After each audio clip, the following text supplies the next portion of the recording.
Salut tout le monde, c'est Cuico. Aujourd'hui, je vais vous montrer comment changer la version PHP de votre XAMPP.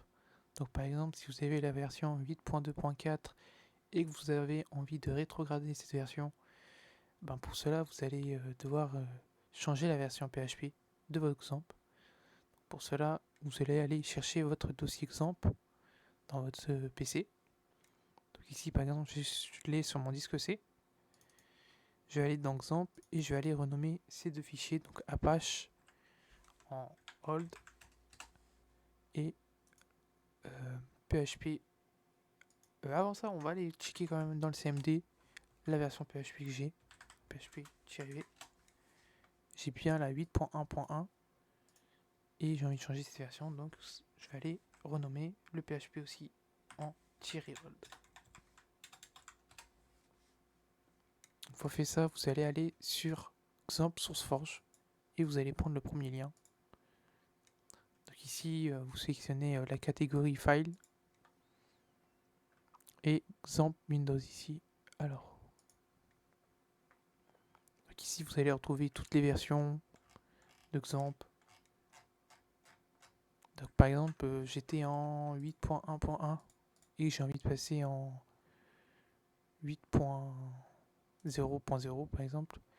Ici, je vais aller chercher la version .zip et la version portable parce que c'est là où on a le moins de fichiers et c'est aussi là où on va retrouver les fichiers qu'on a besoin. Donc Apache et PHP. Donc je vais cliquer dessus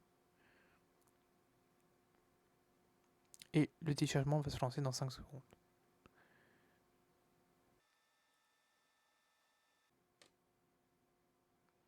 Donc là par exemple, je l'ai déjà téléchargé. Je vais quand même le retélécharger. Donc là, il va se télécharger, mais je vais mettre en pause parce que je l'ai déjà téléchargé. Donc, je vais aller chercher ce dossier et ici, on va copier le dossier Apache et le dossier PHP. Donc CTRL pour sélectionner les deux et CTRL-C pour les copier. Donc là, ils sont copiés et je vais aller coller ça dans mon exemple. Donc, une fois copié, vous allez aller dans PHP et chercher le php.ini. Donc ici, vous allez faire ouvrir avec bloc-notes. Et ici, une fois le bloc-notes ouvert, vous allez faire CTRL F et chercher exemple en minuscule. Et chaque fois que vous allez voir exemple ici, vous allez mettre le bon chemin. Donc moi, par exemple, ici, il est dans mon C, dans mon disque C. Donc ici, je vais mettre C, deux petits points. Donc, hop, une fois,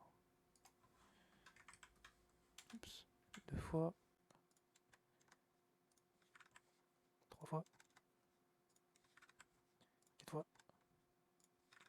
5, 6, 7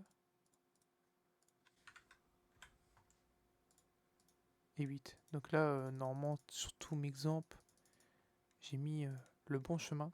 Donc on va faire CTRL S pour sauvegarder et aller checker la nouvelle version php-v et vous voyez que ma version PHP elle a changé. Donc, je vais lancer exemple pour voir si tout bien fonctionne.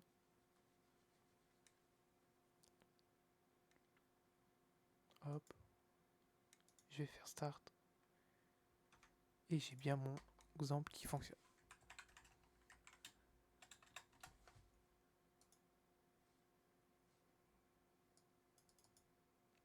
Donc n'hésitez pas à vous abonner.